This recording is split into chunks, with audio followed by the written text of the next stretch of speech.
کے لیے جاتا ہے بولو اس پر دوگانا کب ہوگا؟ جب اپنے شہر کی حد سے باہر نکل جائے گا. جبکہ سفر وہ 57.5 میل سے زیادہ ہو تو شہر کی حد سے باہر نکلے گا تو مسافر ہوگا. مسافر کے لیے تو شہر کی حد سے باہر نکلنا ہے. لیکن اس آیت میں اللہ فرماتا ہے وَمَن يَخْرُجْ مِن بَيْتِهِ مِن بَلَدِهِ نہیں فرمایا کہ جو اپنے شہر سے نکلے.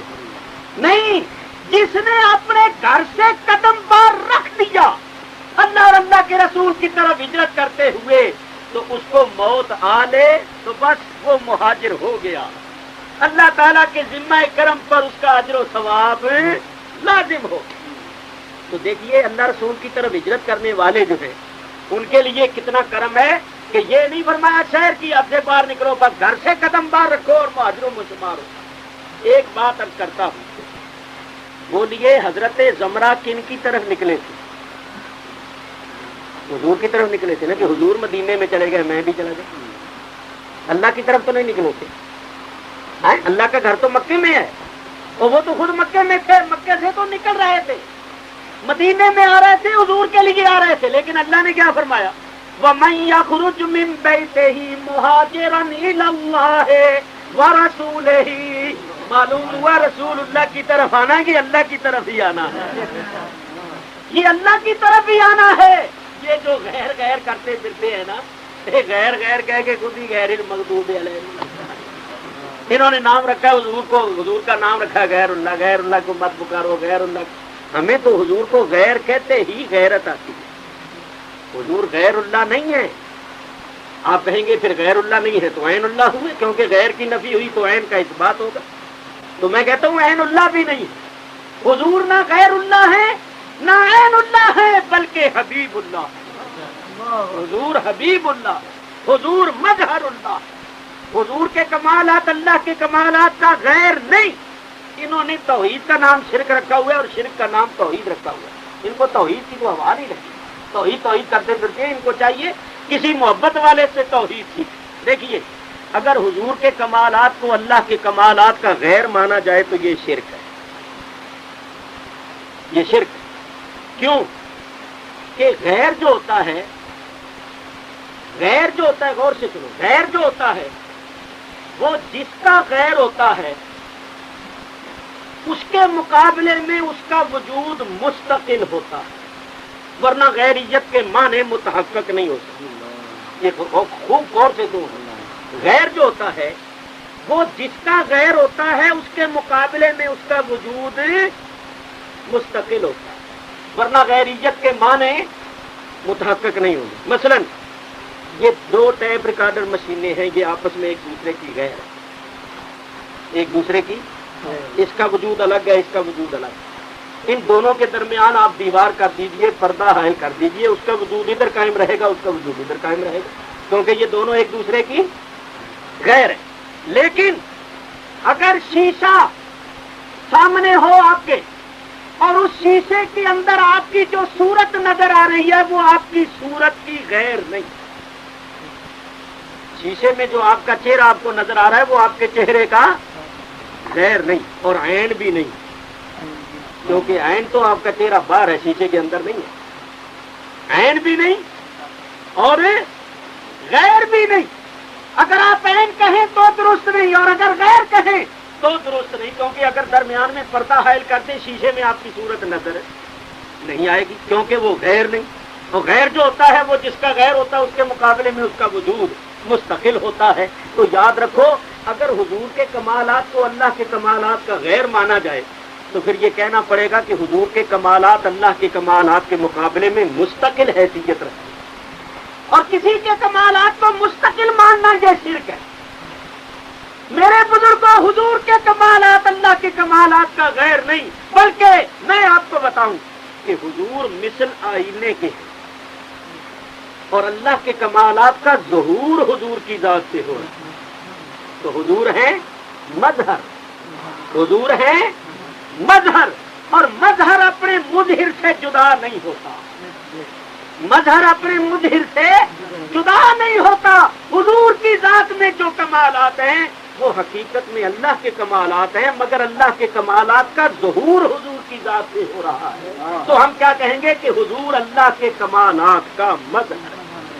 قربان جائیے اعلیٰ حضرت امام اہل سنت کے، فرماتے ہیں خود رہے پردے میں اور آئینات سے خاص کا، خود رہے پردے میں اور آئینات سے خاص کا، بھیج کر انجانوں سے کی راہ داری واہ واہ، بھیج کر انجانوں سے کی راہ داری واہ واہ۔ اور ایک بات ان حضرات سے معافی مانگتے ہوئے عرض کرتا ہوں، یہاں دیوار کے ساتھ آپ شیشہ لگا دیں اور اس میں میری صورت آپ کو نظر آئے گی، کیونکہ شیشے کا رخ میری طرف بھی ہوگا آپ کی طرف بھی ہوگا، تو آپ شیشے کی طرف جب دیکھیں گے تو اس شیشے میں آپ کو میری صورت نظر آئے گی۔